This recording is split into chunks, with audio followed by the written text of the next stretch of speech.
Yo, what's going on, guys? And today we got some news. My coworker, Mr. Michael Scotto at HoopsHype, links in the description. Some news about the Warriors. Obviously, we know Klay Thompson. They're looking to do a sign and trade, but the rumors the Warriors are shopping Chris Paul, Andrew Wiggins, in trade talks. And I want to hear your thoughts. Like, where could that go? What could that sound like? And what could that mean? So let me hear your thoughts in the comment section. Let's get right into it. So first thing is, if we look at Golden State right here, shout out to HoopsHype.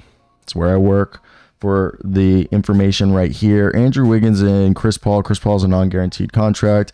Together, they have $57 million, a little over $57 million that they could use. The idea is you would want to either trade them in separate trades or in a big trade. My thought is you want to call. I think there's a couple different routes that we could go here, and for me, I think the biggest thing is looking at what Golden State would want to do. I think Golden State, obviously, they want to save money on the bill, but they also want to get better players. I think they want to find better value contracts. How do we go about that? Now, I think the best way to look at what they want to do is find teams that are willing to take on salary. I think one of the teams that you want to call up is the Pistons, that they have said repeatedly that they were looking to take on salaries. Is a new front office, and if you look around here, is there any veteran that's there? There isn't. So you want to do the same thing with Portland. I think Portland's another team that they've handicapped themselves with really bad contracts in this rebuild, and you might want to call them up and be like, hey, we're interested, and we know Malcolm Brogdon's now in DC, so I don't think he's someone that they're interested in, but I think it's someone like a Matisse Thybulle in a deal where you be, hey, how does the idea of Matisse Thybulle, maybe you ask for, this is where I wonder if they want to go for a guy like Reith, and if they also ask for, do they go after a Robert Williams? I think they're really cool with their front court of Draymond Green, Kevon Looney, and Trace Jackson Davis. And I don't see Robert Williams fitting in there. But I also could be a chance that he goes in and be someone that they could be interested in. Because right here, if you did this deal, it's $13 million. And there wouldn't necessarily be saving a ton of money, but you would be bringing in a plethora of players. So the idea is right here, if the Warriors did this, the Warriors would be like, you could add some picks, which I would say I'd only include second round picks in this. I would be like, here's a second round pick in next year's draft and a second round pick in a down the road draft. But this is the first trade I would do if I were the Warriors. You save almost $1 million right there, but you walk away. Now you have Trace Jackson Davis, Draymond Green, Kevon Looney, and Robert Williams. Robert Williams and Kevon Looney, who have been injury prone, are guys who you don't need to give a bunch of minutes. Now you have your power forward and center rotation solved, and you also can run Jonathan Kuminga in small ball units. And now let's expand this to find a third team to trade Chris Paul. This is where the other deal we'll talk about, we'll do the Bulls one last, but the other deal I'm thinking right here is a team. I don't think you're going back to the Wizards. I think a team maybe like the Nets would be one that you could get interest from to churn Dorian Finney-Smith, and either, because this is where you could be like, okay, instead of we take out Robert Williams and we ask for Daron Sharp to the Warriors, and you go Dorian Finney-Smith. And outside of that, I know Kieta, Bates, Giop's there. And the thought process right here, you would then give them cap flexibility, because they would just be sending you out $21 million. You'd be taking in 13, so that's only $34 million, and you're sending out 57. Would you want a 6-man? And right here, 34, this brings you to 47, so you're saving actually $10 million if you do this. Now you send Chris Paul to the Nets. And what you do right here, if you expect to be good next year, you do this, because you are taking a lot from the Nets. You give them a first round pick. What remaining second round picks do you have right here?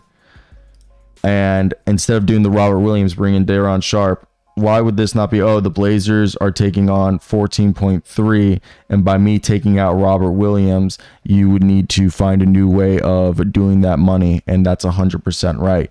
So let's rework this deal. Take out Deron Sharp. You got to put Robert Williams back in this deal. Now, if I were them, I would, if I were the, what do you call it?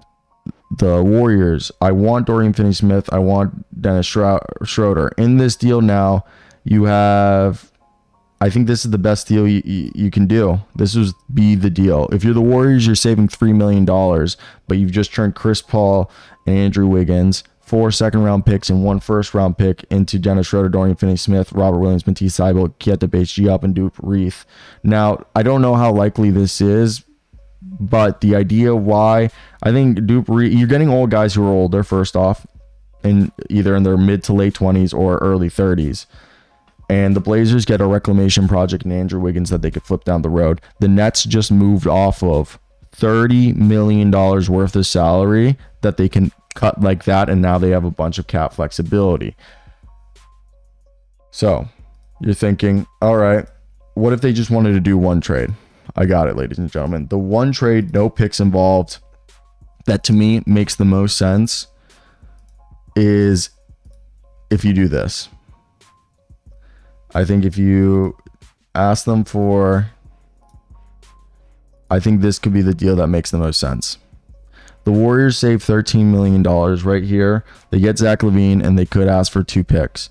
They tell him, we're giving you cap flexibility with Chris Paul, who you cut. You just save $30 million off the books, and you get a reclamation project in Andrew Wiggins. You might even say, because you're saving $13 million, let me ask for somebody else from this roster, like a Javon Carter and a Torrey Craig, and then we'll take off one of those picks.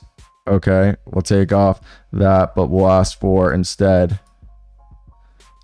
the second-round picks you have, which are right here. So what do you guys think of this? Torrey Craig, Zach LaVine, Javon Carter, and 4 second-round picks and 1 first for Chris Paul and Andrew Wiggins. This way now you've still saved $7 million off the cap.